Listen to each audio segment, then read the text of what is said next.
Today we're going to take an exclusive look at the John Deere M tractor. And was this John Deere's first utility tractor? No, not really. The L and the LA had come out earlier, and technically the H and the B were kind of a garden tractor per se, but the first all-around utility tractor that John Deere had, in my opinion, was the John Deere M. And this came out and made its debut in 1947. During World War II, only variations of existing tractors, and it didn't matter the name of the company, it could have been International or Ford or John Deere or whomever, were only allowed to make variations of tractors that they already had. Like, and you know, the Model G, the John Deere G, wasn't styled until 1943. So even though the A and the B were styled in 39, the G didn't get styled until 1943. And the LA, I believe, came out in 1941. So no new versions were built. In 1947, 1948 seemed like a landmark year for new tractors. For example, 1947, the John Deere M came out. 1947, the Ford 8N came out. 1948, the Farmall Super A came out. 1947, the Farmall Cub came out. So you can see there was a whole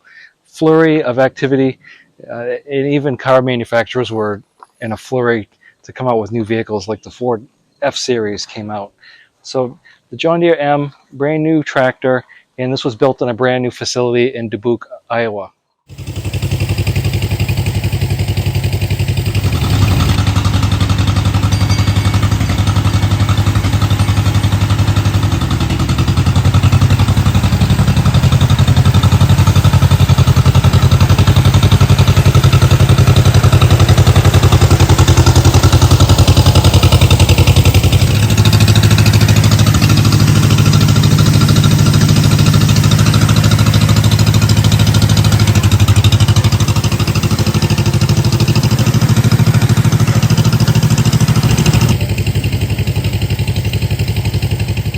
When you look at this tractor, one of the first things you'll see is that the motor's up here instead of back here.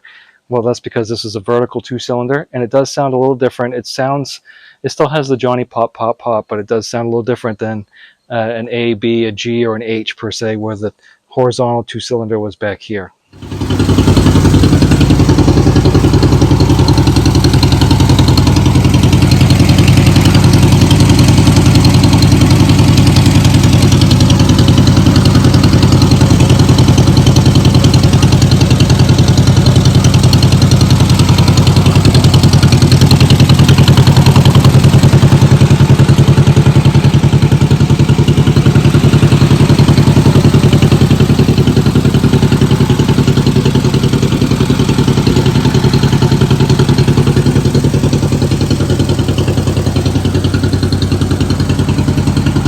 This was also, because of that, it's a vertical and not a horizontal. This was the first John Deere that came out that didn't have a belt pulley on the side or a flywheel on the side. Instead, the belt pulley was an option that could be put on the back.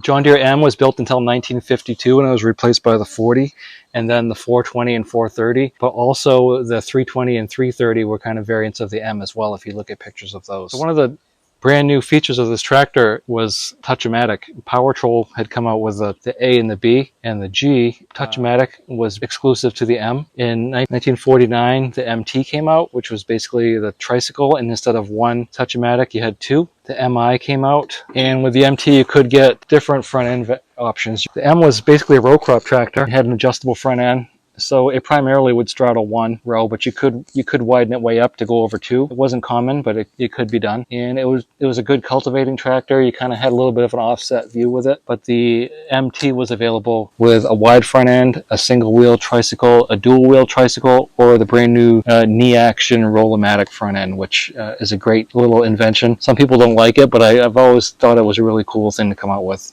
So pretty much all the versions of the M were measured at the belt, which is essentially PTO, and they were all right around 18 PTO horsepower, around 20 drawbar horsepower. So it was a good all-around tractor. In the 1940s and 50s, a 20 horsepower tractor would do pretty much everything you wanted to do on a medium-sized or a small-sized farm, and it also made a great tractor for a secondary machine. Like, say you had an A or a B or Farmall M or an H as your primary tractor. A little tractor like a Super A or a Cub or a John Deere M made a great little tractor tractor to haul your wagons around. You could rake and ted hay with it. You could mow with it. Great for hauling a little manure spreader. Basically, if you had your big tractor tied up with something like a baler or a harvester, you could use a little tractor for chores like sawing wood or things like that. So until 1947, John Deere didn't have their own crawler. They would take B, or the B Orchard variety of the tractors. They would send it out to Yakima, Washington, and there was a little company by the Lindman brothers, and what they did is they would take the B chassis or the BO chassis, and they would mount crawlers on it. So they became known as the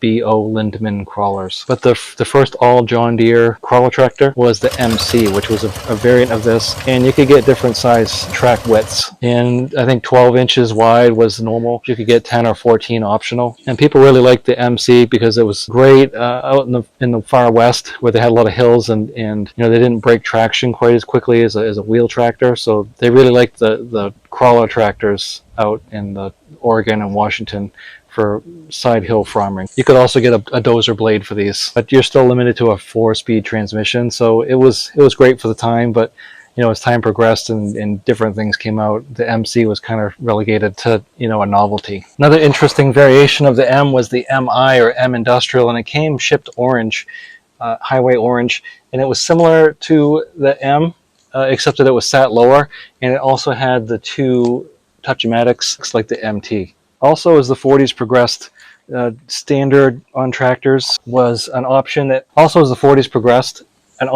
had been dealer installed or an optional factory installed, became a standard feature as the 40s progressed. And then one of those things was standard lighting and electric start. The 8N was one of the first ones to have standard electric start with a generator and a battery. The lights were optional.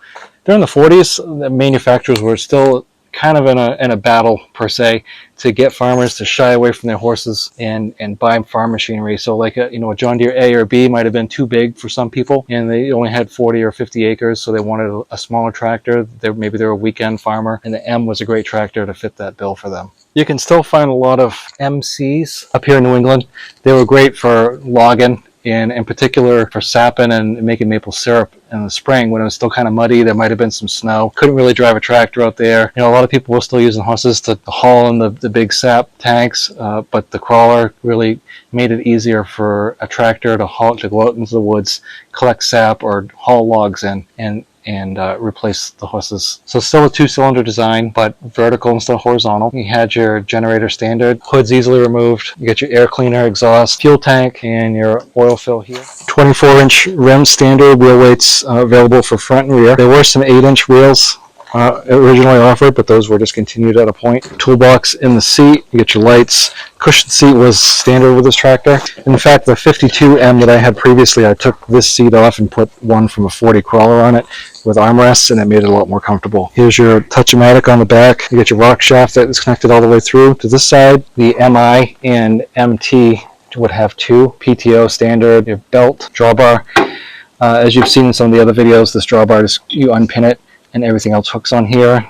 There's your locks down there to lock your drawbar in place, which you would do with your mower. Still see the original decals in place. It's a wide tread on the front. There were some different size tires options. There was a bigger tire and wheel available for 1951 and 52. Here's your antifreeze fill. These little pins all come out, and that's how you remove this. You just pop it right up over the muffler. The muffler bolts in, kind of like the A and B did, so it's not one of those ones you just slide off. It's actually bolted in. Marvel carb, big air cleaner, dipstick, fuel, starter. Batteries in here with a little toolbox. So here's your hydraulic valve, hydraulic fill. You can still see the decals on there. Here's your touch-o-matic. There would be 2, one it would face the other way for an MT or an MI. 4-speed transmission. Here's your belt pulley, your PTO, clutch. This light was reversible, so you could either have it facing downward here if you were mowing, but you could also tip it around and face it to the reverse. Fenders were standard. Choke on the left, starter on the right. There's your switches for your off, dim, bright, and charging. Amperes. So there's your ammeter and your temp gauge. Throttles here.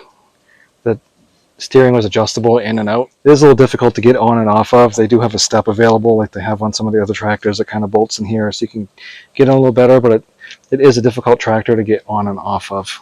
This here's a picture of one of the prototype M's, and I don't know if it was the M or the MT prototype, but here's one of the pictures I found.